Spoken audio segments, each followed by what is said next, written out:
Assalamualaikum dan hai semua. Video kali ini admin nak kongsikan berkenaan virus membunuh yang berasal dari Malaysia. Virus yang dikenali sebagai virus Nipah. Kenapa nama virus Nipah? Nama Nipah ini diambil daripada nama sebuah kampung di Negeri Sembilan yang diberi nama Kampung Sungai Nipah. Ini kerana di kampung berkenaan telah dicatatkan kematian pertama disebabkan oleh virus ini.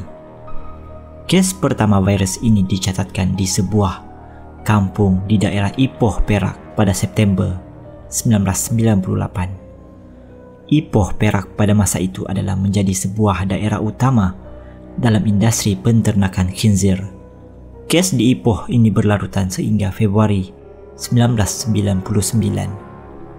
Manakala kluster yang kedua pula tercetus di daerah kecil di Negeri Sembilan iaitu Sikamat bermula pada Disember 1998 hingga Januari 1999. Dan kluster ketiga yang paling besar adalah di Bukit Pelandok pada Disember 1998. Bagaimana virus ini tersebar dan apa pula kaitan dengan penternakan babi yang terbesar di Ipoh? Untuk pengetahuan, pembawa utama virus Nipah ini adalah kelawar dan ianya berpindah kepada khinzir. Apabila kelawar terbang berdekatan ladang khinzir, ianya akan membuang najis berdekatan ladang. Kemudian najis tersebut dimakan oleh khinzir dan manusia pula yang akan dijangkiti selepas itu. Ini kerana virus ini berjangkit dari haiwan ke manusia dan ianya tidak berjangkit dari manusia ke manusia.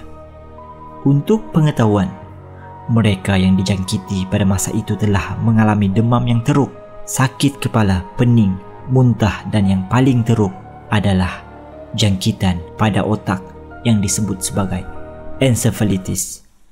Ramai pesakit pada masa itu tidak sedarkan diri dan mengalami kegagalan fungsi otak dan menyebabkan simptom mengerikan seperti pergerakan tidak terkawal pada badan dan akhirnya berlaku sawan. Untuk pengetahuan, berbeza dengan COVID-19, COVID-19 menyerang sistem pernafasan, akan tetapi virus Nipah ini akan menyerang sistem saraf seseorang yang telah dijangkiti.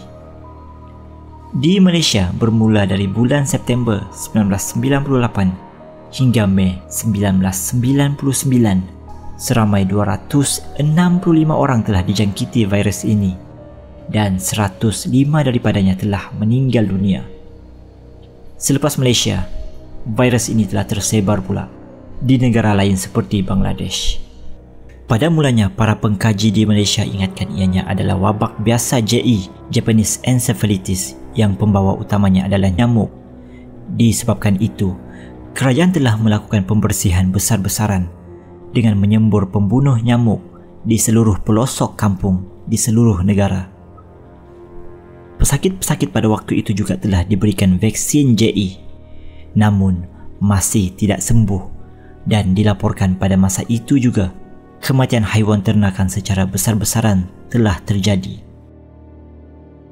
Hero penyelamat yang patut dipuji pada waktu itu adalah seorang pelajar PhD yang pada ketika itu baru berumur 20-an, iaitu Chua Kau Bing. Beliau pada waktu itu merupakan pelajar PhD dalam bidang virologi di Universiti Malaya. Beliau mengatakan virus tersebut bukanlah JE, akan tetapi virus baru, dan ketuanya pada masa itu tidak mempedulikan kata-katanya.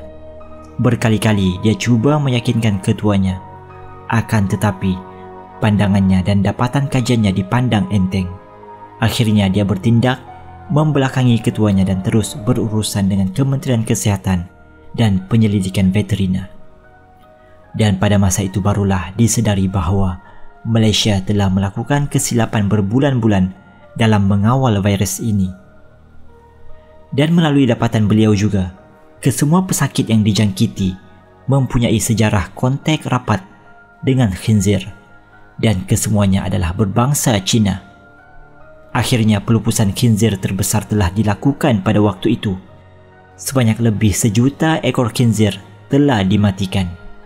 Selepas virus ini telah reda, Akhirnya hampir kesemua penternak khinzir di tempat yang terlibat telah menukar perusahaan mereka daripada penternakan khinzir pada penanaman kelapa sawit. Dan sehingga kini juga, vaksin khusus untuk menyembuhkan jangkitan ini masih belum dapat dicipta. Itu saja video untuk kali ini. Sekian.